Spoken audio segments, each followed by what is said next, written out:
बेरोजगार युवाओं के बैंक अकाउंट में, बेरोजगार युवाओं के बैंक अकाउंट में महीने के 8,500 रुपए, साल के 1,00,000 रुपए कटाकट। बस यही तो करना बाकी है। हमारे युवा को महीने के 8,000 देंगे बोल दो, साल के 1,00,000 रुपए देंगे बोल दो, इसमें हमारा युवा बिक जाएगा। हमारे देश में दुनिया की सबसे ज्यादा युवा है और इसलिए ये लोग युवा को खरीदते और हमारा युवा बिक जाता है। काश हमारे युवा को बताया जाता कि अगर तुम हमें जिताओगे, हमारी सरकार बनाओगे तो तुम्हें रोजगार मिलेगा, महंगाई कम हो जाएगी, परंतु नहीं, क्योंकि हमारा युवा धर्म के बात पे, हिंदू के बात पे, मुसलमान के बात पे और बेरोजगारी की बात पे नहीं मुकता है। उसको बस हिंदू मुसलमान होना, उसको बेरोजगारी से कोई मतलब नहीं है। हम लोग इन बातों के जंजाल में आके उन्हें वोट देते हैं, इसलिए ये हो रहा है।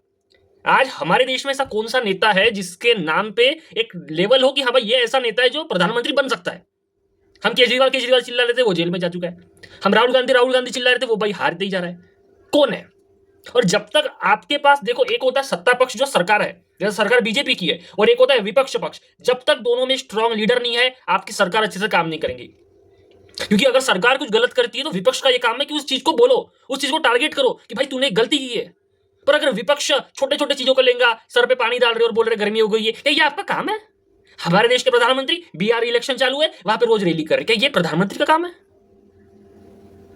वहां डोनाल्ड ट्रंप अमेरिका में रोजगार बढ़ना चाहिए, इसलिए अमेरिका में जो दूसरे देश के लोग काम करते थे उनको बाहर निकाल डाला। ये तो अमेरिका में हो रहा है ना, पर हमारे देश में तो इसका विरुद्ध हो रहा है, क्योंकि हम लोग जंजार में फंसे हुए हैं। हमें ये बात पता नहीं कि कब क्या बोलना है। तो हमारे प्रधानमंत्री का लोग मजाक उड़ा रहे हैं, हमारे विपक्ष का लोग मजाक उड़ा रहे हैं, क्योंकि हमारे पास स्ट्रांग विपक्ष नहीं है। अगर बीजेपी लोकसभा में 400 सीट बोल रही है तो वो 350 ले रही है। ये लोग जो बोल रहे हैं कि हम 400 के पास जाएंगे, भाई तुम भी नहीं जा पा रहे हो। तो टक्कर होती है ना, जब तक वो टक्कर नहीं होगी तब तक आपको बर्डन नहीं रहेगा कि भाई तुम्हें काम करना है। और ये जब मैं देखता हूं तो ये हंसी आती है और दुख दोनों होता है कि काश एक ऐसा लीडर आए जो एकदम टक्कर का हो, पर ये होता नहीं है, क्योंकि हम लोग ताली बजाते हैं इनकी इस चीज पे। और जब तक ये लोग अच्छे से काम नहीं करेंगे, सरकार काम नहीं करेंगे। देश में जो चल रहा है वो उचित नहीं है, और जो चल रहा है उससे हम उम्मीद भी नहीं कर सकते।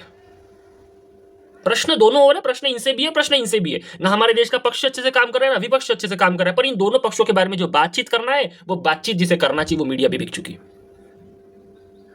हमारे देश की मीडिया में बस गुणगान चलता है किसी एक पार्टी को लेके, और यही इस देश की सबसे बड़ी कमजोरी है। जब सच बोलने वालों की कमी होती है तो फिर जो झूठ होता है वो बढ़ता है, और झूठ के बढ़ने से बस ये देश पीछे जाएगा, बस ये देश पीछे जाएगा।